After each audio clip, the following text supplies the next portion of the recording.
Hi everyone! In this video I will present ethical considerations that could be applied in a psychological study, but also when reporting results and applying the findings.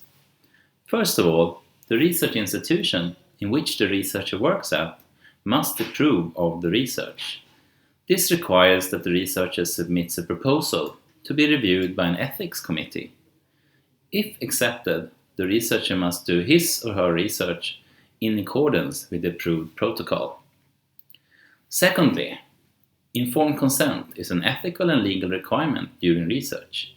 It has developed in response to unethical research in the past. Participants are consenting if they are not forced and understand the risks and benefits of participating in the research. For those who are legally incapable of providing informed consent, such as children or someone with a severe mental illness, additional consent must also be obtained from their guardian.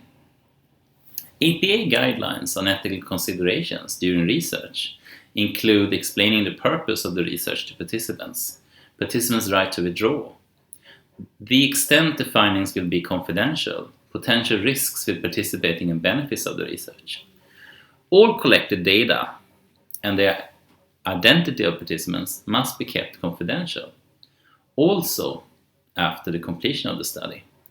This consideration also links with the respect of the participants' privacy, which may be an issue during naturalistic observations or interviews. The participant must always have the right to withhold private information about him or herself. An interviewer must also show respectfulness, cultural sensitivity, and also avoid asking hypersensitive questions to interviewees. Deception or withholding part of the procedure to the participants until the debriefing is only allowed if the deception has been justified by the significant applications of the research and alternative procedures will not produce as valuable findings. Deception is not allowed if it causes physical pain or psychological distress. Participants must also be debriefed about the deception at the end and also be given the right to withdraw after this information. During the briefing, participants must be informed about the findings and any possible deception. If the research procedure has harmed the participant, the researcher must take the necessary steps to minimize the harm, such as offering therapy. In some cases, the researcher may find that participants are at risk of harm. As an example, when conducting research on sexual abuse, the researcher may find that some children are currently being abused. It's then imperative that the researchers contact the social services. Researchers should always avoid harm to participants. In regards to ethical considerations when reporting results, most of the previous mentioned ethical considerations must continue to be respected.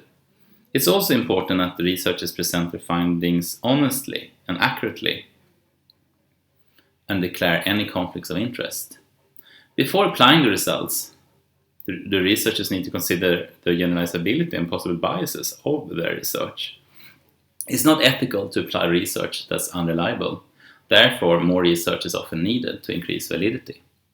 For more information on how a researcher can increase validity, generalizability, transferability, or credibility of research, please have a look at my other videos in this playlist.